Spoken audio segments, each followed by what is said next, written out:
The Boeing 747 is often thought of as a grand and magnificent aircraft, a beautiful symbol of the golden age of flying, and a testament to the advancements of 20th century engineering. Despite its reputation as the queen of the skies, one rare and rather ill-fated model sits far behind the others, the Boeing 747 SP. The SP stands for Special Performance, and the 747 SP's most glaring issue is its appearance, specifically its bizarre proportions. While it has a fuselage as wide as other 747s, it was shorter than the 757-300, a narrow-body aircraft. This resulted in the plane looking almost as though the workers at the factory forgot to build part of it. This leads us to the reason why Boeing built the 747 SP in the first place. In the 1970s, the DC-10 and L-1011 came out, and airlines were very keen on using these newer, more efficient three-engine aircraft for many of their long-haul routes. The 747 still had the advantage of range, which led Pan Am and Iran Air to ask Boeing in 1973 to make a smaller long-haul plane that could fly non-stop routes between New York City and destinations in the Middle East. Boeing shortened the plane by almost 50 feet and removed one lower deck exit door on each side. This meant that the SP could seat 276 passengers in a standard 3-class configuration, much closer to that of its tri-jet competitors. With this, Boeing hoped to corner parts of the market that were long-haul but had lower passenger demand than their existing 747 offerings could operate. The 747 SP entered service in 1976 with Pan Am as the launch customer, and the sales figures for the SP were disastrous. While Boeing had projected a production run of 200 units, just 45 747 SPs were produced in its 13-year production run. While the 747 SP should have wooed airlines with its long range, its 4-engine configuration was generally incompatible with the efficiency required for airlines to profitably operate the SP. The SP, while a commercial failure, certainly had an outsized impact on two areas of the aviation world. It was especially popular for government use because of its smaller size and long range.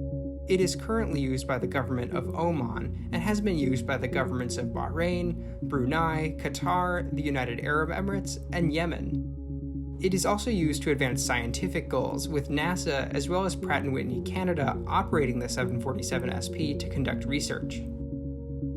When the 747 SP debuted, the technology and regulatory environment just didn't exist to create and operate the type of efficient small to mid-sized long-haul aircraft we see today. For context, at the time of the 747 SP's launch, the Airbus A300 was the only wide-body twin-jet in service, and the Federal Aviation Administration required that twin-jets must fly within 60 minutes of a diversion airport, meaning that there was really no way to operate them on transoceanic routes. This all changed in the decades following the 747 SP's introduction.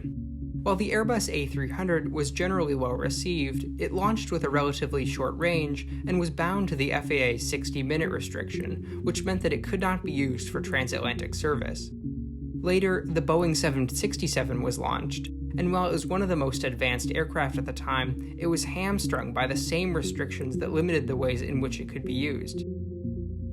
Recognizing the advancements in twin-engine aircraft and the substantial benefits associated with their use, the Federal Aviation Administration created a set of rules that would allow certain twin-engine aircraft to fly routes that took them more than 60 minutes from a diversion airport. These rules were called ETOPS, which stood for Extended Range Twin-Engine Operational Performance Standards. In the years after this change, long-haul routes have been increasingly dominated by two-engine wide-body aircraft. The 777 and the A330, along with the A310 and the Boeing 767, quickly started replacing older, less efficient 3- and 4-engine planes such as the DC-10, L-1011, and early models of the 747. Twin-engine jets have a few main advantages over 3- and 4-engine aircraft. They are typically more fuel efficient, more reliable, more environmentally friendly, and have lower maintenance costs. The combination of increased efficiency in twin jets with ETOPS regulations that have become increasingly generous in recent years means that modern twin jets like the 777, 787, and A350 can profitably operate many more routes than their 4-engine predecessors. As a result of this, the airline industry is increasingly turning to long and thin routes, which are longer distance routes with relatively low demand, such as London to Santiago or Denver to Tokyo, routes that the 747 SP was intended for but just couldn't quite manage to fly profitably.